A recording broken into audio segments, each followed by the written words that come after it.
ਹੁਣ ਤੁਸੀਂ Punjabi radio USA ਨੂੰ ਆਪਣੇ ਫੋਨ ਨੰਬਰਾਂ ਤੋਂ ਸੁਣ ਸਕਦੇ ਹੋ, ਜਿਸ ਦੇ ਵਿੱਚ USA ਦੇ ਲਈ 832 551 5029, 8325515029 ਜਾਂ 605 475 6868, 6054756868, UK ਦੇ ਲਈ 3300101100, 3300 ਜਰਮਨੀ ਦੇ ਲਈ 5118090404, 511 80 90 40 41, ਫਰਾਂਸ ਦੇ ਲਈ 3318014255, 33 180 142 595, ਆਸਟ੍ਰੇਲੀਆ ਦੇ ਲਈ 612080805601, 612880805501। ਹੁਣ ਤੁਸੀਂ ਆਪਣੇ ਦੇਸ਼ਾਂ ਦੇ ਵਿੱਚੋਂ ਇਹਨਾਂ ਨੰਬਰਾਂ ਦੇ ਉੱਤੇ ਕਾਲ ਕਰਕੇ ਪੰਜਾਬੀ ਰੇਡੀਓ USA ਨੂੰ ਲਾਈਵ ਸੁਣ ਸਕਦੇ ਹੋ।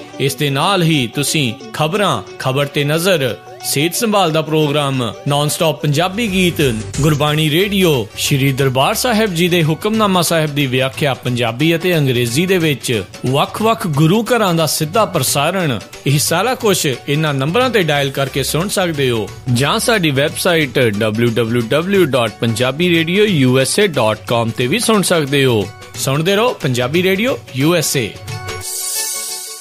ਪੰਜਾਬੀ ਰੇਡੀਓ USA ਸੁਣ ਰਹੇ ਸਾਰੇ ਸਰੋਤਿਆਂ ਨੂੰ ਬਲਵਿੰਦਰ ਕੌਰ ਵੱਲੋਂ ਵੀ ਪਿਆਰ ਭਰੀ ਸਤਿ ਸ੍ਰੀ ਅਕਾਲ। ਤੇ ਜੀ ਸਰੋਤਿਓ, ਪ੍ਰੋਗਰਾਮ ਖਬਰ ਤੇ ਨਜ਼ਰ ਅੱਜ ਦੇ ਪ੍ਰੋਗਰਾਮ ਵਿੱਚ ਸਾਡੇ ਨਾਲ ਜੁੜਨਗੇ ਬਲਤੇਜ ਪੰਨੂ ਜੀ ਤੇ ਦੱਸਣਗੇ ਜੀ ਉੱਥੇ ਜਿਹੜੀਆਂ ਖਬਰਾਂ ਆ ਉਹਨਾਂ ਦੇ ਪਿੱਛੇ ਕੀ ਸੱਚ ਲੁਕਿਆ ਹੁੰਦਾ ਆ। ਅੱਜ ਦੇ ਸਾਡੇ ਖਬਰ ਤੇ ਨਜ਼ਰ ਪ੍ਰੋਗਰਾਮ ਨੂੰ ਸਪਾਂਸਰ ਕਰਦੇ ਨੇ ਜੀ ਖਾਲਸਾ ਇੰਸ਼ੋਰੈਂਸ ਏਜੰਸੀ ਵਾਲੇ, ਜੋ ਹਰ ਇੱਕ ਤਰ੍ਹਾਂ ਦੀ ਇੰਸ਼ੋਰੈਂਸ ਕਰਦੇ ਨੇ ਜੀ। ਉਹਨਾਂ ਦਾ phone number 4082722500। Charanjit Singh ji, ਮੰਜਲ brothers, Dalip Singh ਤੇ ਅਵਤਾਰ ਸਿੰਘ ਜੀ, ਰਜਿੰਦਰ ਕੌਰ ਜੀ, ਰਜਿੰਦਰ ਕੁਮਾਰ ਜੀ, ਹਰਕੇਵਲ ਸਿੰਘ ਤੇ ਰਵਿੰਦਰ ਕੌਰ ਅਟਵਾਲ, ਗੁਰਦੀਪ ਸਿੰਘ ਬਿਰਦੀ ਤੇ ਗਰਮੀਤ ਤੇ ਗੁਰਜੀਤ ਸਿੰਘ ਜੀ ਚਾਂਪੁਰ, ਬਹੁਤ ਬਹੁਤ ਇਹਨਾਂ ਦੇ ਧੰਨਵਾਦੀ ਹਾਂ। ਇਹਨਾਂ ਨੇ ਇਸ ਪ੍ਰੋਗਰਾਮ ਨੂੰ ਸਪਾਂਸਰ ਕੀਤਾ ਜੀ।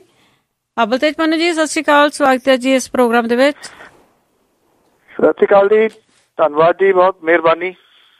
ਹਾਂਜੀ ਬਲਤੇਜ ਪੰਨੂ ਜੀ, ਆਪਾਂ ਸ਼ੁਰੂ ਕਰਦੇ ਹਾਂ ਕਿ ਜਿਹੜਾ ਭਾਰਤ ਆ ਤੇ ਪਾਕਿਸਤਾਨ ਆ, ਦੋ ਗੁਆਂਢੀ ਮੁਲਕ ਆ, ਇਹਨਾਂ ਦੇ ਵਿੱਚ ਇੱਕ ਦੂਸਰੇ ਨੂੰ ਵੈਸੇ ਮਿਹਣੋ ਤਾਂ ਹੁੰਦੇ ਰਹਿੰਦੇ ਆ, ਪਰ ਜਿਹੜੀ ਗੋਲਾਬਾਰੀ ਹੋ ਰਹੀ ਆ ਉਹ ਰੁਕਣ ਦਾ ਨਾਂ ਨਹੀਂ ਲੈ ਰਹੀ ਜੀ। ਇੱਕ ਵਾਰੀ ਫੇਰ ਜਿਹੜੀ ਇਹਦੀ ਕਾਫੀ ਤੇਜ਼ ਹੋਈ ਹੈ ਪਿਛਲੇ ਕੁਝ ਦਿਨਾਂ ਤੋਂ, ਔਰ ਜੰਮੂ ਕਸ਼ਮੀਰ ਦੇ ਵਿੱਚ ਜਿਹੜੀ ਕੌਮਾਂਤਰੀ ਸਰਹੱਦ ਤੇ ਪਾਕਿਸਤਾਨ ਦੇ ਵੱਲੋਂ ਫੇਰ ਜਿਹੜੀ ਇਹਦੀ ਉਹ ਕੁਝ ਪਿੰਡਾਂ ਨੂੰ ਨਿਸ਼ਾਨਾ ਬਣਾ ਕੇ ਜਿਹੜੀ ਗੋਲਾਬਾਰੀ ਆ ਉਹ ਕੀਤੀ ਗਈ ਹੈ। ਇਹਦੇ ਵਿੱਚ 11 ਜਾਣੇ ਜਿਹੜੇ ਨੇ ਜੀ ਉਹ ਜ਼ਖਮੀ ਹੋਏ ਨੇ, ਔਰ ਸਰਹੱਦੀ ਲੋਕਾਂ ਦੇ ਵਿੱਚ ਦਹਿਸ਼ਤ ਜਿਹੜੀ ਇਹਦੀ ਉਹ ਫੈਲ ਗਈ ਹੈ। 2 ਫੌਜੀ ਜਵਾਨ ਤੇ ਇੱਕ ਔਰਤ ਜਿਹੜੀ ਸਰਹੱਦ ਤੇ ਰਹਿੰਦੀ, ਉਹਨਾਂ ਦੀ ਮੌਤ ਜਿਹੜੀ ਹੈ ਜੀ ਇਸ ਗੋਲਾਬਾਰੀ ਕਰਕੇ ਜਿਹੜੀ ਹੈ ਉਹ ਹੋਈ ਹੈ। ਪਾਕਿਸਤਾਨੀ ਰੇਂਜਰਾਂ ਦੀ ਸਰਹੱਦ ਦੇ ਉੱਤੇ ਜਿਹੜੀ ਗੋਲਾਬਾਰੀ ਦੌਰਾਨ ਜਿਹੜੀ ਮੌਤ ਹੈ ਉਹਦੇ ਉੱਤੇ ਪਾਕਿਸਤਾਨ ਦੇ ਦੋਸ਼ਾਂ ਨੂੰ ਖਾਰਜ ਕੀਤਾ ਜੀ ਵਿਦੇਸ਼ ਮੰਤਰੀ ਸੁਸ਼ਮਾ ਸਵਰਾਜ ਨੇ। ਪਾਕਿਸਤਾਨ ਦੇ ਪ੍ਰਧਾਨ ਮੰਤਰੀ ਦੇ ਵਿਦੇਸ਼ ਮਾਮਲਿਆਂ ਬਾਰੇ ਸਲਾਹਕਾਰ ਜਿਹੜੀ ਹੈ ਜੀ ਉਹਨੂੰ ਇੱਕ ਤਿੱਖੀ ਚਿੱਠੀ ਵੀ ਜਿਹੜੀ ਹੈ ਜੀ ਉਹ ਲਿਖੀ ਹੈ ਸੁਸ਼ਮਾ ਜਿਹੜੀ ਸਵਰਾਜ ਨੇ।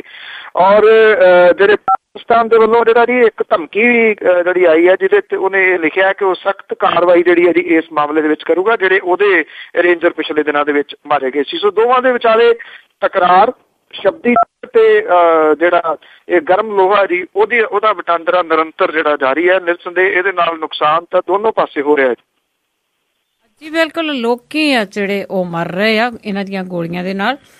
ਤੇ ਅੱਗੇ ਜੀ ਆਪਾਂ ਕਾਫੀ ਟਾਈਮ ਤੋਂ ਜਿਹੜੀ ਜਗਮੀਤ ਬਰਾੜ ਦੀ ਗੱਲਬਾਤ ਕਰ ਰਹੇ ਆ, ਉਹ ਕਾਂਗਰਸ ਨੂੰ ਕਹਿ ਵੀ ਰਿਹਾ ਆ ਕਿ ਮੈਨੂੰ ਕੋਈ ਚਿੱਠੀ ਦੇ ਕੇ ਦੱਸੋ ਕਿ ਮੇਰਾ ਕੀ ਕਸੂਰ ਆ, ਕਿਉਂਕਿ ਉਸਨੇ ਬਿਆਨਬਾਜ਼ੀ ਕੀਤੀ ਸੀਗੀ ਕਾਂਗਰਸ ਦੇ ਸੀਨੀਅਰ ਲੀਡਰਾਂ ਦੇ ਖਿਲਾਫ।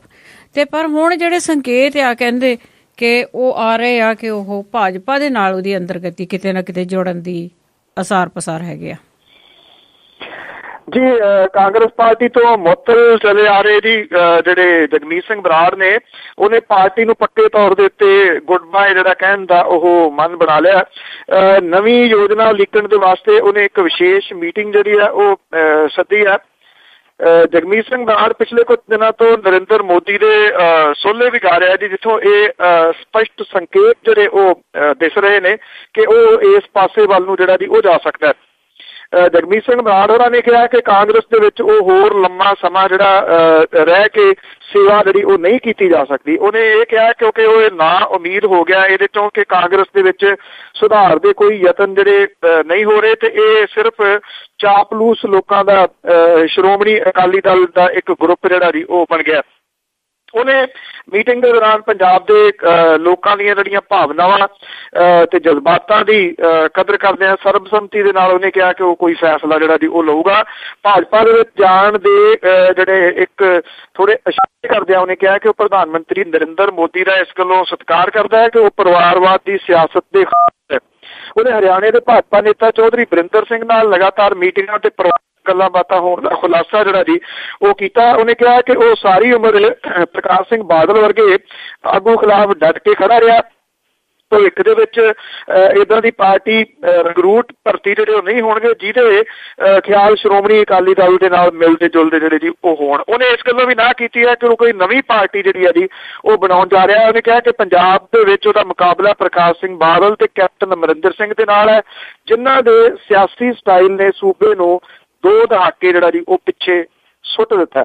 ਹੁਣ ਚਰਚਾਵਾਂ ਇਸ ਗੱਲ ਦੀਆਂ ਨੇ ਕਿ ਕਿਸ ਦਿਨ ਜਗਮੀਤ ਸਿੰਘ ਬਰਾੜ ਜਿਹੜਾ ਜੀ ਉਹ ਭਾਰਤੀ ਜਨਤਾ ਪਾਰਟੀ ਦੇ ਵਿੱਚ ਜਾਣ ਦੀ ਗੱਲ ਕਰਦਾ। ਮੈਂ ਤੁਹਾਨੂੰ ਅੱਗੇ ਵੀ ਇੱਕ ਦਿਨ ਪੰਜਾਬੀ ਰੇਡੀਓ USA ਦੇ ਪ੍ਰੋਗਰਾਮ ਦੇ ਵਿੱਚ ਗੱਲ ਕਹੀ ਸੀ ਕਿ ਜਿਹੜੀ ਜਨਵਰੀ ਮਹੀਨੇ ਦੇ ਵਿੱਚ ਤਕਰੀਬਨ ਦੂਜੇ ਨਹੀਂ ਹੁਣ ਤੁਸੀਂ ਤੀਜੇ ਲਾ ਲਓ, ਤੀਜੇ ਹਫ਼ਤੇ ਦੇ ਵਿੱਚ ਜਿਹੜੀ ਹੈ ਜੀ ਕੁਛ ਤੋੜ ਭੰਨ, ਕੁਛ ਜਿਹੜੀ ਸਿਆਸੀ ਹਿਲਜੁਲ ਹੈ ਉਹ ਪੰਜਾਬ ਦੇ ਵਿੱਚ ਹੋਣੀ ਆ। ਭਾਰਤੀ ਜਨਤਾ ਪਾਰਟੀ ਦੇ ਵਿੱਚ ਕੁਛ ਵੱਡੇ ਨਾਮ ਜਿਹੜੇ ਨੇ ਉਹ ਜਾਣੇ ਨੇ। ਇਹ ਵੱਡੇ ਨਾਮ ਜਿਹੜੇ ਨੇ ਕਾਂਗਰਸ ਵੱਲੋਂ ਵੀ ਹੋ ਸਕਦੇ ਨੇ, ਇਹ ਅਕਾਲੀਆਂ ਵੱਲੋਂ ਵੀ ਨੇ ਕੁਛ, ਤੇ ਇਹ ਕੁਛ ਆਮ ਆਦਮੀ ਪਾਰਟੀ ਦੇ ਵੀ ਨੇ। ਤਿੰਨਾਂ ਪਾਰਟੀਆਂ ਦੇ ਕੁਛ ਜਿਹੜੇ ਲੋਕ ਨੇ ਉਹ ਜੁਆਇਨ ਕਰਨਗੇ ਜੀ ਭਾਰਤੀ ਜਨਤਾ ਪਾਰਟੀ ਨੂੰ।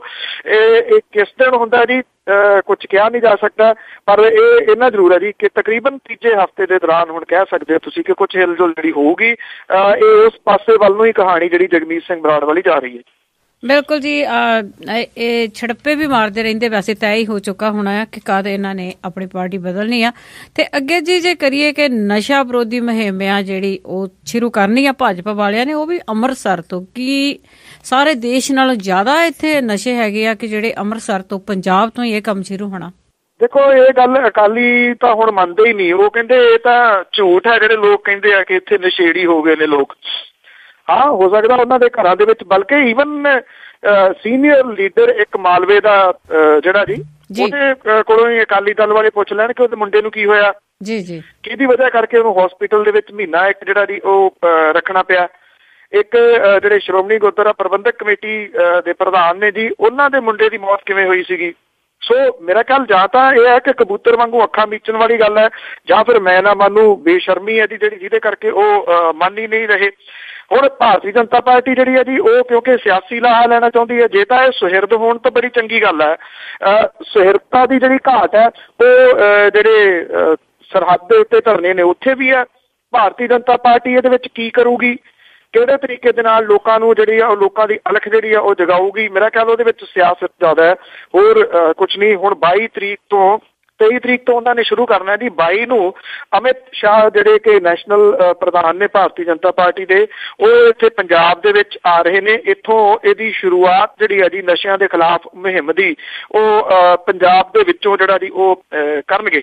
22 ਜਨਵਰੀ ਨੂੰ ਅੰਮ੍ਰਿਤਸਰ ਤੋਂ ਉਹ ਇਹਨੂੰ ਜਿਹੜਾ ਜੀ ਝੰਡੀ ਦਿਖਾਉਣਗੇ। ਇਹ ਮੁਹਿੰਮ ਗੜ੍ਹ ਸ਼ੰਕਰ ਨੇੜੇ ਇੱਕ ਧਾਰਮਿਕ ਸਥਾਨ ਆ ਜੀ ਕੁਰਲਗੜ੍ਹ, ਉੱਥੋਂ ਜਿਹੜਾ ਜੀ ਉੱਥੇ ਜਾ ਕੇ ਫਿਰ ਜਿਹੜੀ 2 ਫਰਵਰੀ ਨੂੰ ਸਮਾਪਤ ਜਿਹੜੀ ਆ ਜੀ ਉਹ ਹੋਊਗੀ। ਇਹ ਦੱਸਿਆ ਕਿ ਇਸ ਮੁਹਿੰਮ ਦੇ ਵਿੱਚ ਰੋਜ਼ ਭਾਰਤੀ ਜਨਤਾ ਪਾਰਟੀ ਦਾ ਇੱਕ ਕੌਮੀ ਆਗੂ ਜਿਹੜਾ ਜੀ ਉਹ ਸ਼ਾਮਲ ਹੋਊਗਾ। ਮਾਰਚ ਤੇ ਅਪ੍ਰੈਲ ਦੇ ਵਿੱਚ ਨਸ਼ਿਆਂ ਦੇ ਵਿਰੁੱਧ ਪ੍ਰਚਾਰ ਵਜੋਂ ਜਿਹੜਾ ਜੀ 13 ਲੋਕ ਸਭਾ ਹਲਕਿਆਂ ਦੇ ਵਿੱਚ ਜਿਹੜੀਆਂ ਉਹ ਰੈਲੀਆਂ ਹੋਣਗੀਆਂ। ਭਾਰਤੀ ਜਨਤਾ ਪਾਰਟੀ ਦਾ ਪੰਜਾਬ ਦਾ ਪ੍ਰਧਾਨ ਕਹਿੰਦਾ ਜੀ ਕਿ ਜਦੋਂ ਤੱਕ ਪੰਜਾਬ ਸਵਸਥ ਪ੍ਰਦੇਸ਼ ਨਹੀਂ ਬਣ ਜਾਂਦਾ ਉਦੋਂ ਤੱਕ ਨਸ਼ਿਆਂ ਵਿਰੁੱਧ ਮੁਹਿੰਮ ਜਿਹੜੀ ਹੈ ਜੀ ਉਹ ਜਾਰੀ ਰਹੂਗੀ। ਇਹ ਨਹੀਂ ਪਤਾ ਜੀ ਕਿ ਇਹ ਸਵਸਥ ਪੰਜਾਬ ਬਣਾਉਣ ਦੇ ਵਾਸਤੇ ਭਾਰਤੀ ਜਨਤਾ ਪਾਰਟੀ ਦੋਗਲਾ ਰੋਲ ਕਦੋਂ ਤੱਕ ਪਲੇ ਕਰਦੀ ਰਹੂਗੀ, ਜਦੋਂ ਤੱਕ ਝੰਡੀ ਵਾਲੀਆਂ ਕਾਰਾਂ ਨੇ ਜਾਂ ਫਿਰ ਉਦੋਂ ਪਹਿਲਾਂ ਜੀ। ਅਤੇ ਅੱਗੇ ਜੀ ਪੰਜਾਬ ਦੀ ਆਪਾਂ ਸ਼ੁਰੂ ਤੋਂ ਗੱਲ ਕਰਦੇ ਹਾਂ ਕਿ ਇੱਥੇ ਜਿਹੜੇ ਸਨਅਤਕਾਰ ਆ ਉਹ ਪੈਸੇ ਲਾਉਣ ਤੋਂ ਕਤਰਾਉਂਦੇ ਆ, ਤੇ ਹੁਣ ਫਿਰ ਸਨਅਤਕਾਰਾਂ ਦੇ ਜਿਹੜੇ ਪੈਰ ਆ ਉਹ ਪਛਾਣ ਨੂੰ ਖਿੱਚ ਲਏ ਆ। ਪੰਜਾਬ ਸਰਕਾਰ ਦੇ ਵੱਲੋਂ ਜੀ ਜਿਹੜਾ ਪ੍ਰੋਗਰੈਸਿਵ ਪੰਜਾਬ ਦੇ ਨਾਅਰੇ ਹੇਠ ਵੱਡੇ ਪੱਧਰ ਦੇ ਉੱਤੇ ਪੈਸਾ ਲਵਾਉਣ ਦੇ ਦਾਅਵੇ ਕੀਤੇ ਗਏ ਸੀਗੇ, ਪਰ ਉਦੋਂ ਵੀ ਕੋਈ ਪੈਸਾ ਨਹੀਂ ਆਇਆ ਸਾਹਮਣੇ। ਔਰ ਇੱਕ ਤੱਥ ਹੋਰ ਸਾਹਮਣੇ ਆਇਆ ਜੀ ਕਿ ਸਨਅਤੀ ਫੋਕਲ ਪੁਆਇੰਟ ਵਿੱਚ ਜਿਹੜੇ ਪਲਾਟ ਨੇ ਉਹਨਾਂ ਨੂੰ ਲੈਣ ਦੇ ਕੋਈ ਵੀ ਜਿਹੜਾ ਸਨਅਤਕਾਰ ਹੈ ਜੀ ਉਹ ਕੋਈ ਉਤਸ਼ਾਹ ਨਹੀਂ ਵਿਖਾ ਰਿਹਾ ਜੀ। ਉਦਯੋਗ ਵਿਭਾਗ ਨੇ ਰਾਜ ਦੇ 15 ਸ਼ਹਿਰਾਂ ਦੇ ਫੋਕਲ ਪੁਆਇੰਟਾਂ ਦੇ ਵਿੱਚ ਪਏ ਪਲਾਟਾਂ ਦੀ ਅਲਾਟਮੈਂਟ ਦੇ ਵਾਸਤੇ ਅਰਜ਼ੀਆਂ ਮੰਗੀਆਂ ਸੀਗੀਆਂ, ਪਰ ਵਿਭਾਗ ਤੱਕ ਬਹੁਤ ਘੱਟ ਲੋਕਾਂ ਨੇ ਪਹੁੰਚ ਜਿਹੜੀ ਆ ਉਹ ਕੀਤੀ ਆ। ਸ਼ਹਿਰੀ ਖੇਤਰ ਦੇ ਫੋਕਲ ਪੁਆਇੰਟ ਦੇ ਵਿੱਚ ਵੱਖ-ਵੱਖ ਜਿਹੜੇ ਪਲਾਟ ਨੇ ਜੀ ਉਹਨਾਂ ਦੇ 223 ਪਲਾਟ ਜਿਹੜੇ ਉਹ ਇਸ ਵੇਲੇ ਅਵੇਲੇਬਲ ਨੇ। ਅਰਜ਼ੀਆਂ ਸਿਰਫ 11 ਹਾਸਲ ਹੋਈਆਂ ਨੇ ਜੀ। ਉਦਯੋਗ ਵਿਭਾਗ ਇਹ ਕਹਿੰਦਾ ਹੈ ਕਿ ਮੁਹਾਲੀ ਸ਼ਹਿਰ ਦੇ ਵਿੱਚ ਪਲਾਟਾਂ ਦੇ ਖਰੀਦਦਾਰਾਂ ਦੀ ਗਿਣਤੀ ਜ਼ਿਆਦਾ, ਪਰ ਬਾਕੀ ਸ਼ਹਿਰਾਂ ਵੱਲ ਕੋਈ ਮੂੰਹ ਜਿਹੜਾ ਉਹ ਨਹੀਂ ਕਰ ਰਿਹਾ। ਪਲਾਟਾਂ ਦਾ ਕੋਈ ਖਰੀਦਦਾਰ ਨਾ ਹੋਣ ਕਰਕੇ ਅਲਾਟਮੈਂਟ ਲਈ ਤਿਆਰ ਕੀਤੀ ਗਈ ਜਿਹੜੀ ਪ੍ਰੋਗਰਾਮ ਸੀਗਾ ਜੀ ਉਹ ਕੈਂਸਲ ਕਰ ਦਿੱਤਾ ਗਿਆ। ਇਹ ਤਾਂ ਰਸਮੀ ਤਰ੍ਹਾਂ 29 ਦਸੰਬਰ ਨੂੰ ਕੱਢਿਆ ਜਾਣਾ ਸੀਗਾ ਜੀ, ਪਰ ਜਿਹੜੇ ਪਠਾਨਕੋਟ ਦੇ ਵਿੱਚ 21 ਪਲਾਟ ਨੇ, ਲੈਣ ਵਾਲੇ ਸਿਰਫ 2 ਨੇ। ਰਾਏਕੋਟ ਦੇ ਵਿੱਚ 11 ਪਲਾਟ ਨੇ, ਇੱਕੋ ਐਪਲੀਕੇਸ਼ਨ ਆਈ ਆ। ਮਲੋਟ ਦੇ ਵਿੱਚ 31 ਪਲਾਟ ਨੇ, 16 ਐਪਲੀਕੇਸ਼ਨ ਆਈਆਂ ਨੇ। ਬਠਿੰਡੇ ਦੇ ਵਿੱਚ 14 ਤੇ ਐਪਲੀਕੇਸ਼ਨ 4 ਆਈਆਂ ਨੇ। ਕਪੂਰਥਲੇ ਦੇ ਵਿੱਚ 58 ਪਲਾਟ ਨੇ, 1 ਐਪਲੀਕੇਸ਼ਨ ਆਈ ਹੈ। ਮੁਕਤਸਰ ਦੇ ਵਿੱਚ 20 ਨੇ ਤੇ 1 ਅਰਜ਼ੀ ਜਿਹੜੀ ਹੈ ਜੀ ਉਹ ਆਈ ਹੈ। ਔਰ ਇਸੇ ਤਰੀਕੇ ਦਾ ਹਾਲ ਬਾਕੀ ਸ਼ਹਿਰਾਂ ਦੇ ਵਿੱਚ ਹੈ ਕਿ ਪਲਾਟ ਕਿੰਨੇ ਨੇ ਜੀ ਕੋਈ ਵੀ ਜਿਹੜਾ ਸਨਅਤਕਾਰ ਹੈ ਜੀ ਉਹ ਸਾਹਮਣੇ ਨਹੀਂ ਆ ਰਿਹਾ, ਕਿਉਂਕਿ ਹਰ ਬੰਦਾ ਇਹ ਸੋਚਦਾ ਕਿ ਪੰਜਾਬ ਦੇ ਵਿੱਚ ਬਿਜ਼ਨਸ ਤੌਬਾ ਜੀ। ਬਿਲਕੁਲ, ਉੱਥੇ ਕਿਸੇ ਨੂੰ ਬਖਸ਼ਿਆ ਨਹੀਂ ਜਾਂਦਾ। ਤੁਸੀਂ ਬਿਜ਼ਨਸ ਬਣਾਓ, ਅਸੀਂ ਕਬਜ਼ੇ ਕਰ ਲਵਾਂਗੇ। ਇਸ ਕਰਕੇ ਕੋਈ ਵੀ ਸਨਅਤ ਲਾਉਣ ਲਈ ਤਿਆਰ ਨਹੀਂ। ਤੇ ਅੱਗੇ ਆਪਾਂ ਗੱਲ ਕਰੀਏ ਭਾਈ ਗੁਰਬਖਸ਼ ਸਿੰਘ ਖਾਲਸਾ ਹੋਣਾ ਦੀ, ਜਿਨ੍ਹਾਂ ਨੇ ਮਰਨ ਵਰਤ ਤੇ ਬੈਠੇ ਹੋਏ ਆ, ਪਰ ਕੀ ਉਹਦੇ ਨਾਲ ਕਿੰਨੇ ਦਿਨ ਹੋ ਗਏ ਅੱਜ ਉਹਨਾਂ ਨੂੰ ਜਿਹੜੀ ਪੰਜਾਬ ਸਰਕਾਰ ਦੇ ਆ ਜਾਂ ਹੋਰ ਕੋਈ ਉੱਥੇ ਗਿਆ? ਕਿਉਂਕਿ ਗੁਰਬਚਨ ਸਿੰਘ ਜੀ ਉੱਥੇ ਗਏ ਨੇ, ਪਰ ਹਾਲਤ ਹੈ ਉਹਨਾਂ ਦੇ ਬੜੇ ਨਾਜ਼ੁਕ ਆ ਜੀ। ਇੱਕ ਵਾਰੀ ਫਿਰ ਬਿਲਕੁਲ ਗਿਆਨੀ ਮਲ ਸਿੰਘ ਤੇ ਗਿਆਨੀ ਗੁਰਬਚਨ ਸਿੰਘ ਉੱਥੇ ਗਏ ਨੇ ਜੀ। ਉਹਨਾਂ ਨੇ ਦੱਸਿਆ ਉਹਨਾਂ ਨੂੰ ਕਿ ਇਸ ਮੁੱਦੇ ਨੂੰ ਲੈ ਕੇ ਉਹ ਗੰਭੀਰ ਨੇ ਤੇ ਆਪਣੇ ਵੱਲੋਂ ਪੂਰੀਆਂ ਕੋਸ਼ਿਸ਼ਾਂ ਜਿਹੜੀਆਂ ਨੇ ਨਾ ਜੀ ਉਹ ਕਰ ਰਹੇ ਨੇ। ਉਹਨਾਂ ਨੇ ਕਿਹਾ ਕਿ ਸੰਤ ਸਮਾਜ ਦੀ ਗ੍ਰਹਿ ਮੰਤਰੀ ਰਾਜਨਾਥ ਸਿੰਘ ਦੇ ਨਾਲ ਇਸ ਸੰਬੰਧੀ ਮੁਲਾਕਾਤ ਜਿਹੜੀ ਆ ਜੀ ਉਹ ਹੋਈ ਆ। ਉਹਨਾਂ ਨੂੰ ਵੇਰਵੇ ਜਿਹੜੇ ਉਹ ਦੱਸੇ ਨੇ, ਪਰ ਗੁਰਬਖਸ਼ ਸਿੰਘ ਖਾਲਸਾ ਹੋਰਾਂ ਨੇ ਹੁਣ ਜਿਹੜਾ ਪਾਣੀ ਵੀ ਪੀਣਾ ਜਿਹੜਾ ਉਹ ਛੱਡ ਦਿੱਤਾ ਤੇ ਹਾਲਤ ਤਾਂ ਜਿਹੜੀ ਹੈ ਜੀ ਨਾਜ਼ੁਕ ਜਿਹੜੀ ਉਹ ਬਣੀ ਹੋਈ ਆ ਗੁਰਬਖਸ਼ ਸਿੰਘ ਖਾਲਸਾ ਹੋਰਾਂ ਦੀ। ਔਰ ਉਧਰ ਸ਼੍ਰੋਮਣੀ ਗੁਰਦੁਆਰਾ ਪ੍ਰਬੰਧਕ ਕਮੇਟੀ ਨੇ ਜਿਹੜੇ ਬੰਦੀ ਸਿੱਖ ਨੇ ਉਹਨਾਂ ਦੀ ਰਿਹਾਈ ਦੇ ਵਾਸਤੇ ਵੱਖ-ਵੱਖ ਰਾਜਾਂ ਦੇ ਮੁੱਖ ਮੰਤਰੀਆਂ ਨੂੰ ਪੱਤਰ ਜਿਹੜੇ ਨੇ ਉਹ ਭੇਜੇ ਨੇ। ਸਜ਼ਾਵਾਂ ਪੂਰੀਆਂ ਕਰ ਚੁੱਕੇ ਜਿਹੜੇ ਸਿੱਖ ਕੈਦੀਆਂ ਦੇ ਵੇਰਵੇ ਜਿਹੜੇ ਨੇ ਉਹ ਤਿਆਰ ਕਰਕੇ ਜਿਹੜੇ ਇਹਨਾਂ ਰਾਜਾਂ ਨੂੰ ਭੇਜੇ ਨੇ। ਪਰ ਇਹਦੇ ਵਿੱਚੋਂ ਇੱਕ ਖਬਰ ਜਿਹੜੀ ਆ ਜੀ ਇਹ ਵੀ ਆ ਰਹੀ ਆ ਕਿ ਇੱਕ ਜਿਹੜਾ ਕੈਦੀ ਜਿਹੜਾ ਲਾਲ ਸਿੰਘ ਇੱਥੇ ਪੰਜਾਬ ਦੀ ਨਾਭਾ ਜੇਲ੍ਹ ਦੇ ਵਿੱਚ ਕੈਦ ਹੈ, ਇਹਦੇ ਸੰਬੰਧੀ ਇੱਕ ਨਵਾਂ ਖੁਲਾਸਾ ਜਿਹੜਾ ਜੀ ਉਹ ਕੀਤਾ HS ਫੂਲਕਾ ਹੋਰਾਂ ਨੇ ਕਿ ਇਹਦੀ ਰਿਹਾਈ ਤਾਂ ਪ੍ਰਕਾਸ਼ ਸਿੰਘ ਬਾਦਲ ਹੋਰਾਂ ਦੇ ਹੱਕ ਦੇ ਵਿੱਚ ਹੈ। ਇਹਦੇ ਸੰਬੰਧੀ ਉਹਨਾਂ ਨੇ ਕਰਨਾਟਕਾ ਦੀ ਸਰਕਾਰ ਦੇ ਵੱਲੋਂ ਜਿਹੜੀ ਲਿਖੀ ਗਈ ਚਿੱਠੀ ਪੰਜਾਬ ਦੇ ਮੁੱਖ ਮੰਤਰੀ ਨੂੰ ਆ ਉਹਦਾ ਜ਼ਿਕਰ ਕੀਤਾ ਹੈ ਕਿ ਉਹਦੇ ਵਿੱਚ ਉਸ ਮੁੱਖ ਮੰਤਰੀ ਨੇ ਕਿਹਾ ਸੀਗਾ ਇਹ ਤਾਂ ਤੁਹਾਡੇ ਹੱਥ ਵੱਸ ਹੈ, ਉਹਨੂੰ ਤੁਸੀਂ ਜਦੋਂ ਮਰਜ਼ੀ ਜਿਹੜਾ ਜੀ ਉਹ ਛੱਡ ਦਿਓ। ਸੋ ਇਹਦੇ ਨਾਲ ਇੱਕ ਜਿਹੜੀ ਹੈ ਜੀ ਜਿਹੜਾ ਚਿਹਰਾ ਦੂਜਾ ਉਹ ਹੋਰ ਨਜ਼ਰ ਆਇਆ ਜੀ ਸਾਹਮਣੇ। ਵੈਸੇ ਤਾਂ ਕਈ ਵਾਰੀ ਦੱਸਿਆ ਕਿ ਪ੍ਰਕਾਸ਼ ਸਿੰਘ ਬਾਦਲ ਹੋਰੀ ਜਿਹੜੇ ਇਹ ਕਹਿੰਦੇ ਨੇ ਕਿ ਸਾਡੇ ਪੰਜਾਬ ਦਾ ਤਾਂ ਪੰਜਾਬ ਕੋਈ ਹੈ ਹੀ ਨਹੀਂ ਜੀ ਕੈਦੀ ਜਿਹੜਾ ਜਿਹਨੂੰ ਅਸੀਂ ਛੱਡਣਾ ਹੋਵੇ। ਇਹ ਤਾਂ ਮਸਲਾ ਦੂਜੇ ਰਾਜਾਂ ਦਾ ਹੈ, ਉਹ ਦੂਜੇ ਰਾਜਾਂ ਨੂੰ ਕਹੀ ਜਾਂਦੇ ਨੇ ਇਹਦੇ ਵੱਲ ਜਿਹੜਾ ਜੀ ਉਹ ਧਿਆਨ ਦਿਓ। ਜੀ ਜੀ ਬਿਲਕੁਲ। ਤੇ ਅੱਗੇ ਆਪਾਂ ਗੱਲ ਕਰੀਏ ਜੀ ਜਥੇਦਾਰਾਂ ਜਿਹੜੇ ਮਿਲੇ ਆ ਕੁਝ ਸੰਤ ਸਮਾਜ ਦੇ ਰਾਜਨਾਥ ਨੂੰ, ਤੇ ਉਹ ਮਸਲਾ ਬੜਾ ਜੀ ਭਖਿਆ ਹੋਇਆ ਆ। ਬਿਲਕੁਲ, ਇਹ ਜਥੇਦਾਰਾਂ ਵਾਲਾ ਜਿਹੜਾ ਮਸਲਾ ਜੀ ਕੁਝ ਜ਼ਿਆਦਾ ਹੀ ਇੱਥੇ ਇਸ ਵੇਲੇ ਪੰਜਾਬ ਦੇ ਵਿੱਚ ਭਖ ਰਿਹਾ। ਉਹਦੇ ਵੈਸੇ ਮਸਲਾ ਤਾਂ ਤਲਵੰਡੀ ਸਾਬੋ 'ਚ ਵੀ ਜਿਹੜਾ ਜੀ ਉਹ ਭਖਿਆ ਹੋਇਆ ਕਿ ਜਿਹੜੇ ਬਲਵੰਤ ਸਿੰਘ ਨੰਦਗੜ੍ਹ ਆ ਜੀ ਉਹਨੂੰ ਅਖੰਡ ਪਾਠ ਜਿਹੜਾ ਜੀ ਉਹ ਨਹੀਂ ਕਰਵਾਉਣ ਦਿੱਤਾ ਗਿਆ ਪ੍ਰਬੰਧਕਾਂ ਦੇ ਵੱਲੋਂ।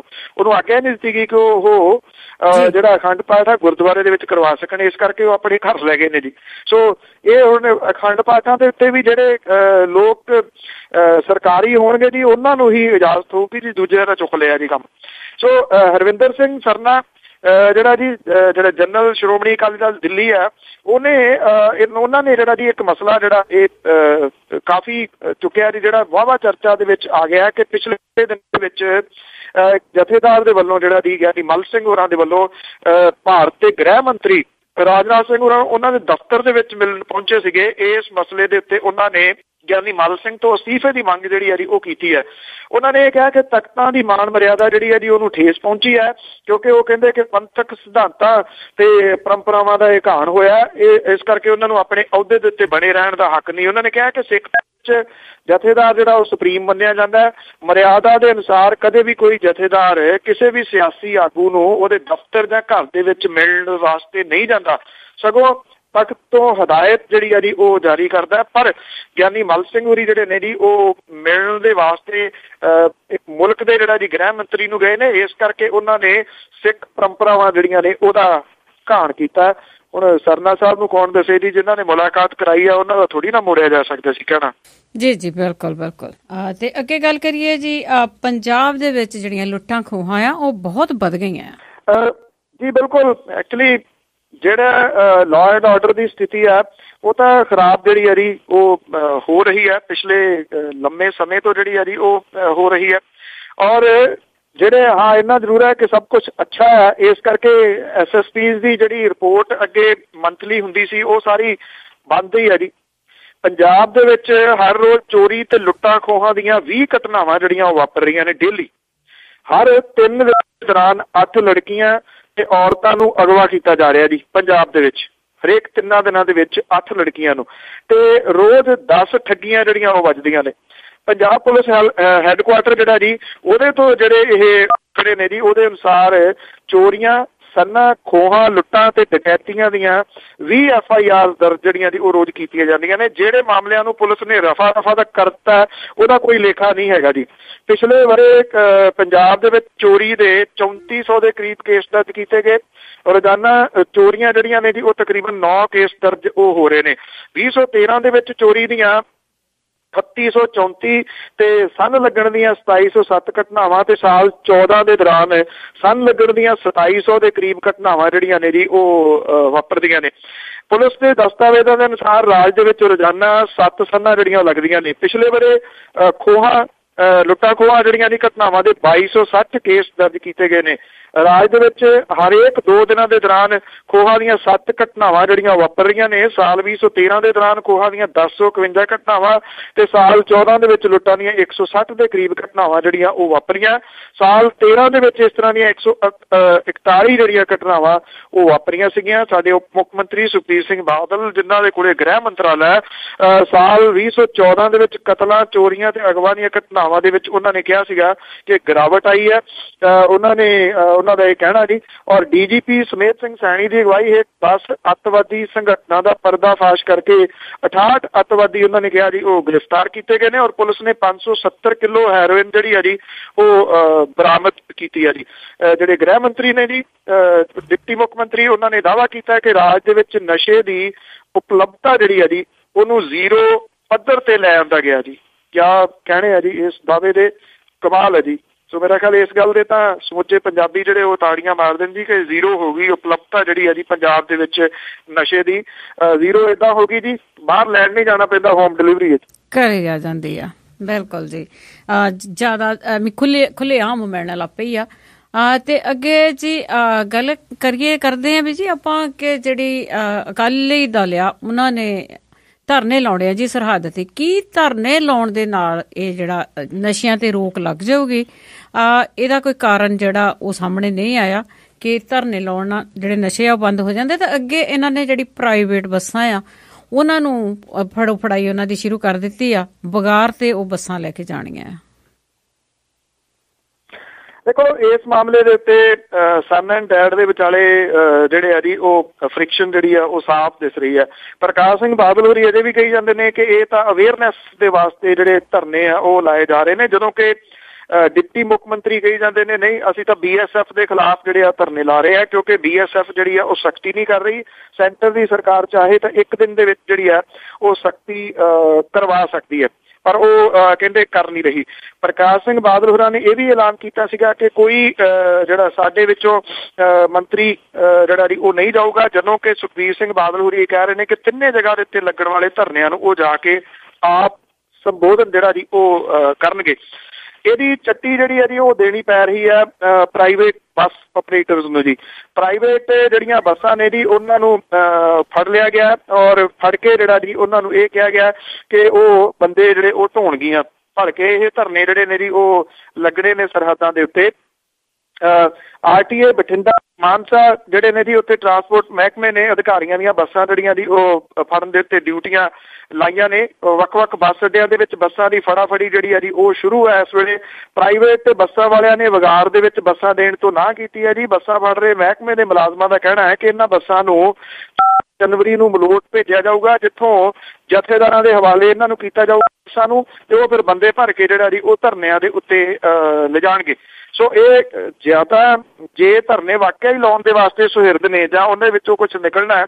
ਔਰਬਿਟ ਡੱਬ ਵਾਲੀ ਟਰਾਂਸਪੋਰਟ ਏਡੀ ਵੱਡੀ ਹੈ ਜੀ, ਉਹ ਬੱਸਾਂ ਸਾਰੀਆਂ ਦੀਆਂ ਸਾਰੀਆਂ ਲੈ ਜਾਣ, ਨਾਲੇ ਆਮ ਜਿਹੜੇ ਵਰਕਰ ਨੇ ਉਹ ਵੀ ਵਿਚਾਰੇ ਇੱਕ ਦਿਨ ਜਿਹੜੀਆਂ ਮਰਸਡੀਜ਼ ਬੱਸਾਂ ਦਾ ਜਿਹੜਾ ਜੀ ਉਹ ਝੂਟਾ ਲੈ ਲੈਣ। ਪਰ ਉਹ ਬੱਸਾਂ ਤਾਂ ਜਿਹੜੀਆਂ ਜੀ ਉਹ ਰੋਡ ਦੇ ਉੱਤੇ ਰਹਿਣਗੀਆਂ, ਉਹ ਦੁੱਗਣੀ ਕਮਾਈ ਜਿਹੜੀ ਕਰਨਗੀਆਂ, ਕਿਉਂਕਿ ਪ੍ਰਾਈਵੇਟ ਬੱਸਾਂ ਜਿਹੜੀਆਂ ਨੇ ਉਹ ਸੜਕਾਂ ਤੋਂ ਫੜ ਕੇ ਧਰਨਿਆਂ ਦੇ ਵਾਸਤੇ ਬੰਦੇ ਢੋਣ ਦੇ ਵਾਸਤੇ ਉਸ ਪਾਸੇ ਵੱਲ ਭੇਜ ਦਿੱਤੀਆਂ ਜਾਣਗੀਆਂ। ਇਹਨੂੰ ਕਹਿੰਦੇ ਨੇ ਦੋਵਾਂ ਹੱਥਾਂ 'ਚ ਲੱਡੂ ਜੀ। ਅਤੇ ਜੀ ਇਸ ਗੱਲ ਦੀ ਕੋਈ ਸਮਝ ਨਹੀਂ ਲੱਗਦੀ ਕਿ ਅਕਾਲੀ ਦਲ ਨੇ ਤੇ ਧਰਨੇ ਲਾਉਣੇ ਆ ਤੇ ਭਾਜਪਾ ਵਾਲਿਆਂ ਨੇ ਜਿਹੜੀ ਜਾਗਰੂਕਤਾ ਯਾਤਰਾ ਕੱਢਣੀ ਆ, ਪਰ ਜਿਹੜਾ ਅਸਲੀ ਕੰਮ ਕਰਨੇ ਵਾਲਾ ਆ ਅਵੇਅਰਨੈਸ ਵਾਲਾ ਥਾਂ ਥਾਂ ਤੇ ਜਾ ਕੇ ਜਿਹੜੇ ਨੌਜਵਾਨ ਉਹਨਾਂ ਨੂੰ ਕਿਹਾ ਜਾਵੇ, ਮੇਰੇ ਖਿਆਲ ਵਿੱਚ ਉਧਰ ਨੂੰ ਤੇ ਬਹੁਤ ਘੱਟ ਧਿਆਨ ਦਿੱਤਾ ਜਾ ਰਿਹਾ ਹੈ। ਦੇਖੋ ਜੀ ਉਹਦੇ ਵਾਸਤੇ ਮਿਹਨਤ ਲੱਗਦੀ ਹੈ, ਉਹਦੇ ਵਾਸਤੇ ਤੁਹਾਨੂੰ ਜਿਹੜਾ ਜੀ ਕੁਛ ਤੱਥ ਜਿਹੜੇ ਨੇ ਉਹ ਦੱਸਣੇ ਪੈਂਦੇ ਨੇ ਨੌਜਵਾਨਾਂ ਨੂੰ। ਹੁਣ ਦੇਖੋ ਇਸ ਤਰੀਕੇ ਦੇ ਨਾਲ ਨਸ਼ੇ ਜਿਹੜੇ ਨੇ ਉਹ ਵਾਪਤ ਨਹੀਂ ਹੋਣੇ।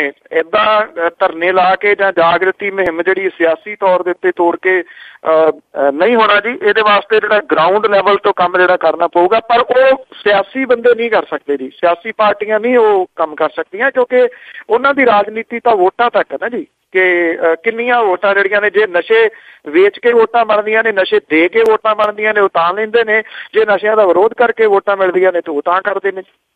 ਜੀ ਜੀ ਬਿਲਕੁਲ। ਅਤੇ ਅੱਗੇ ਮੇਰਾ ਲਾਸਟ ਕੁਐਸਚਨ ਹੋਊਗਾ ਕਿ ਬਾਰਡਰਾਂ ਦੀ ਜ਼ਮੀਨ ਆ ਜਿਹੜੀ ਉਹ ਰਾਜਸਥਾਨ ਦੇ ਵਿੱਚ ਜ਼ਬਤ ਕਰ ਲਈ ਗਈ ਆ, ਤੇ ਕੀ ਤੁਸੀਂ ਆਸ ਕਰਦੇ ਆ ਕਿ ਆਉਣ ਵਾਲੇ ਟਾਈਮ ਦੇ ਵਿੱਚ ਜਿੰਨੇ ਵੀ ਮੰਤਰੀ ਸੰਤਰੀ ਆ ਜਿੰਨੇ ਵੀ ਕਬਜ਼ੇ ਕੀਤੇ ਹੋਏ ਆ ਇਸ ਤਰ੍ਹਾਂ ਜ਼ਮੀਨਾਂ ਤੇ, ਕੀ ਜਿਹੜੀ ਭਾਜਪਾ ਸਰਕਾਰ ਆ ਉਹ ਉਹਨਾਂ ਦੀਆਂ ਜ਼ਮੀਨਾਂ ਵੀ ਜ਼ਬਤ ਕਰੂਗੀ? ਦੇਖੋ ਹਰਿਆਣੇ ਦੇ ਵਿੱਚ ਜਿਹੜੇ ਜ਼ਮੀਨੀ ਸੌਦੇ ਸੀ ਉਹਨੂੰ ਲੈ ਕੇ ਇਨਕਮ ਟੈਕਸ ਜਿਹੜਾ ਜੀ ਉਹਦਾ ਨੋਟਿਸ ਦਾ ਸਾਹਮਣਾ ਕਰ ਰਹੇ ਕਾਂਗਰਸ ਦੇ ਪ੍ਰਧਾਨ ਸੋਨੀਆ ਗਾਂਧੀ ਤੇ ਜਵਾਈ ਰਾਬਰਟ ਵਾਡਰਾ ਦੀ ਕੰਪਨੀ ਦੇ ਖਿਲਾਫ ਰਾਜਸਥਾਨ ਦੀ ਸਰਕਾਰ ਨੇ ਕਾਰਵਾਈ ਜਿਹੜੀ ਹੈ ਜੀ ਉਹ ਸ਼ੁਰੂ ਕਰਤੀ ਹੈ। ਸੂਬੇ ਦੀ ਵਸੁੰਧਰਾ ਰਾਜੇ ਸਰਕਾਰ ਨੇ ਵਾਡਰਾ ਦੀ ਕੰਪਨੀ ਵੱਲੋਂ ਫਰਜ਼ੀ ਤਰੀਕੇ ਦੇ ਨਾਲ ਖਰੀਦੀ ਗਈ 360 ਹੈਕਟੇਅਰ ਜਿਹੜੀ 890 ਏਕੜ ਬਣਦੀ ਆ ਇਹ ਜ਼ਮੀਨ ਜ਼ਬਤ ਕਰ ਲਈ ਹੈ। ਬੀਕਾਨੇਰ ਜ਼ਿਲ੍ਹੇ ਦੀ ਕੋਲਾਇਤ ਸਥਿਤ ਇਹ ਜ਼ਮੀਨ ਦਾ ਟ੍ਰਾਂਸਫਰ ਰੱਦ ਕਰਕੇ ਇਹਨੂੰ ਸਵਾਏ ਚੱਕ ਦੀ ਭੂਮੀ ਜਿਹੜਾ ਉਹ ਐਲਾਨ ਕਰਤਾ ਹੈ। ਇਹ ਜ਼ਮੀਨ ਵਾਡਰਾ ਦੀ ਕੰਪਨੀ ਸਕਾਈਲਾਈਟ ਹਸਪੀਟੈਲਿਟੀ ਨੇ 2010 ਦੇ ਵਿੱਚ ਖਰੀਦੀ ਸੀ। ਇਹ ਤੋਂ ਇਲਾਵਾ ਸੂਬੇ ਦੇ ਜੋਧਪੁਰ ਤੇ ਜੈਸਲਮੇਰ ਜ਼ਿਲ੍ਹੇ ਦੇ ਵਿੱਚ ਵਾਡਰਾ ਦੀਆਂ ਜ਼ਮੀਨਾਂ ਸੰਬੰਧੀ ਜਾਂਚ ਸ਼ੁਰੂ ਹੋ ਗਈ ਹੈ ਜੀ। ਔਰ ਇਹ ਦੱਸਿਆ ਜਾ ਰਿਹਾ ਕਿ ਕੰਪਨੀ ਨੇ ਇਹ ਜ਼ਮੀਨ ਫਰਜ਼ੀ ਦਸਤਾਵੇਜ਼ਾਂ ਦੇ ਰਾਹੀਂ ਮਹਾਜਨ ਫੀਲਡ ਫਾਇਰਿੰਗ ਰੇਂਜ ਦੇ ਸ਼ਰਨਾਰਥੀਆਂ ਦੇ ਨਾਂ ਦੇ ਉੱਤੇ ਅਲਾਟ ਕਰਵਾਈ ਸੀਗੀ, ਬਾਅਦ ਦੇ ਵਿੱਚ ਖੁਦ ਖਰੀਦ ਲਈ। 16 ਕਿਸਾਨਾਂ ਦੇ ਨਾਂ ਤੋਂ ਜ਼ਮੀਨ ਦੀ ਅਲਾਟਮੈਂਟ ਕਰਵਾਉਣ 'ਚ ਕਾਂਗਰਸ ਦੀ ਉਦੋਂ ਦੀ ਅਸ਼ੋਕ ਗਹਿਲੋਤ ਸਰਕਾਰ ਦਾ ਸਹਿਯੋਗ ਰਿਹਾ ਸੀਗਾ ਔਰ ਆਵਾਜਾਈ ਮੰਤਰੀ ਤੇ ਮਾਲੀਆ ਮੰਤਰੀ ਨੇ ਕੰਪਨੀ ਦੀ ਭਰਪੂਰ ਮਦਦ ਜਿਹੜੀ ਉਹ ਕੀਤੀ ਸੀਗੀ। ਸਰਕਾਰ ਦੇ ਹੁਕਮ ਦੇ ਮਗਰੋਂ ਕੋਲਾਇਤ ਤੇ ਉਪਖੰਡ ਅਧਿਕਾਰੀ ਨੇ ਇਲਾਕੇ ਦੇ ਗਜਨੇਰ ਗੋਇਲਰੀ ਮੜ ਪਿੰਡ ਦੀ 360 ਹੈਕਟੇਅਰ ਜ਼ਮੀਨ ਦਾ ਟ੍ਰਾਂਸਫਰ ਜਿਹੜਾ ਉਹ ਰੱਦ ਕਰਕੇ ਇਹਨੂੰ ਸਵਾਏ ਚੱਕ ਦੀ ਜ਼ਮੀਨ ਜਿਹੜਾ ਜੀ ਉਹ ਐਲਾਨ ਦਿੱਤਾ। ਆਈ ਥਿੰਕ ਚੰਗੀ ਜਿਹੜੀ ਇਹਦੀ ਖਬਰ ਕਹੀ ਜਾ ਸਕਦੀ ਹੈ। ਭਾਰਤੀ ਜਨਤਾ ਪਾਰਟੀ ਦੀ ਸਰਕਾਰ ਜਿਹੜੀ ਇਹਦੀ ਵਸੁੰਧਰਾ ਰਾਜੇ ਵਾਲੀ ਇਹ ਇਹਨਾਂ ਲੋਕਾਂ ਤੋਂ ਲੈਣੀਆਂ ਚਾਹੀਦੀਆਂ ਜੀ। ਇਹ ਬਣੇ ਹੀ ਇਸ ਤਰ੍ਹਾਂ ਨੇ, ਪਰ ਪ੍ਰੋਬਲਮ ਇਹ ਆ ਜੀ ਕਿ ਉਹ ਨਾ ਹੋਵੇ ਹੁਣ ਹਾਲਾਤ ਇਹ ਬਣ ਜਾਣੇ ਨੇ ਕਿਉਂਕਿ BJP ਵਾਲਾ ਲੈ ਲੂਗਾ ਜੀ ਕੋਈ, ਕਿਉਂਕਿ ਰਾਜ ਉਹਨਾਂ ਦਾ ਉਹਦੇ ਤੋਂ ਖੋ ਕੇ ਇਹ ਨਾ ਹੋਵੇ ਜੀ। ਇਹਨਾਂ ਲੋਕਾਂ ਨੂੰ ਜਿਹੜਾ ਜੀ ਸਭ ਨੂੰ ਪਤਾ ਹੈ ਕਿ ਵਾਡਰਾ ਜਿਹੜਾ ਉਹ ਦਿਨਾਂ ਦੇ ਵਿੱਚ ਕਿਵੇਂ ਅਮੀਰ ਹੋਇਆ ਔਰ ਜਿੱਥੇ ਜਿੱਥੇ ਕਾਂਗਰਸ ਦੇ ਰਾਜ ਸੀਗੇ ਕਿਵੇਂ ਉੱਥੇ ਉਹਨੂੰ ਜਿਹੜੀਆਂ ਜ਼ਮੀਨਾਂ ਸੀ ਉਹ ਕੌਡੀਆਂ ਦੇ ਭਾਅ ਦੇ ਦਿੱਤੀਆਂ ਨੇ ਜੀ। ਜੀ ਪਹਿਲਾਂ ਤਾਂ ਇਹੀ ਦੇਖਣ ਵਾਲਾ ਵੀ ਕਿਹੜੇ ਕਿਹੜੇ ਮੰਤਰੀ ਸੰਤਰੀ ਆ ਕਿਹੜੇ ਇਹ ਹੈਗੇ ਆ ਜਿਨ੍ਹਾਂ ਨੇ ਆਪਣੀਆਂ ਜਾਇਦਾਦਾਂ ਵਧਾਈਆਂ ਆ, ਉਹਨਾਂ ਦੀਆਂ ਜ਼ਮੀਨਾਂ ਜਾਇਦਾਦਾਂ ਕਿਸ ਤਰ੍ਹਾਂ ਵਧੀਆਂ ਅਤੇ ਅਖੀਰ ਦੇ ਵਿੱਚ ਅਜ਼ਨਾਮਾ ਕਿ ਕਿਸ਼ਤੀ ਪਾਕ ਦੇ ਵੱਲੋਂ ਸੀ ਫੇਰ ਆਈ ਜਾਂਦੀ ਲੰਘ ਤਾਂ ਵਰਤਦਾ ਕਹਿਰ ਬੇਲੀ। ਕਿਸ਼ਤੀ ਪਾਕ ਦੇ ਵੱਲੋਂ ਸੀ ਫੇਰ ਆਈ ਜਾਂਦੀ ਲੰਘ ਤਾਂ ਵਰਤਦਾ ਕਹਿਰ ਬੇਲੀ। ਕੋਈ ਆਖੇ ਗੁਜਰਾਤ ਨੂੰ ਜਾਵਣੀ ਸੀ ਸਮਝੇ ਕੋਈ ਮੁੰਬਈ ਦੇ ਸ਼ਹਿਰ ਬੇਲੀ। ਘੇਰਾ ਵੇਖਿਆ ਜਦੋਂ ਸੀ ਪਾਰੂਆਂ ਦਾ ਗਈ ਸਾਗਰਾਂ ਵਿੱਚ ਸੀ ਠਹਿਰ ਬੇਲੀ, ਲਾ ਲਈ ਅੱਗ ਤੇ ਸੜੇ ਸੀ ਅੱਤਵਾਦੀ, ਰਿਹਾ ਨਾਹੀਂ ਜਨੂਨ ਦਾ ਜ਼ਹਿਰ ਬੇਲੀ। ਦਿੱਤਾ ਪਾਕ ਸੀ ਫੇਰ ਬਿਆਨ, ਉਹੀ ਸਾਡੇ ਨਾਲ ਨਾ ਵਾਸਤਾ ਵਾਹ ਬੇਲੀ। ਦਿੱਤਾ ਪਾਕ ਸੀ ਫੇਰ ਬਿਆਨ, ਉਹੀ ਸਾਡੇ ਨਾਲ ਨਾ ਵਾਸਤਾ ਵਾਹ ਬੇਲੀ। ਦਿੱਤੇ ਤੱਥ ਵੀ ਮੰਨਦਾ ਪਾਕ ਨਹੀਂ, ਦੇਣਾ ਕਦੇ ਵੀ ਉਸ ਨਾਲ। ਥੈਂਕ ਯੂ ਜੀ, ਧੰਨਵਾਦ ਜੀ। ਜੀ ਥੈਂਕ ਯੂ। ਥੈਂਕ ਯੂ ਜੀ, ਸਤਿ ਸ਼੍ਰੀ ਅਕਾਲ ਜੀ। ਅਸਰਤ ਇਹ ਸਨ ਬਲਤੇਜ ਪੰਨੂ ਜੋ ਸਾਡੇ ਨਾਲ ਜੁੜੇ ਤੇ ਦੱਸਿਆ ਕਿ ਉੱਥੇ ਦੇ ਹਾਲਾਤ ਕਿਸ ਤਰ੍ਹਾਂ ਦੇ ਨੇ ਤੇ ਕੀ ਵਾਪਰਿਆ। ਹੁਣ ਮੇਰੇ ਵੱਲੋਂ ਵੀ ਸਾਰਿਆਂ ਨੂੰ ਸਤਿ ਸ਼੍ਰੀ ਅਕਾਲ।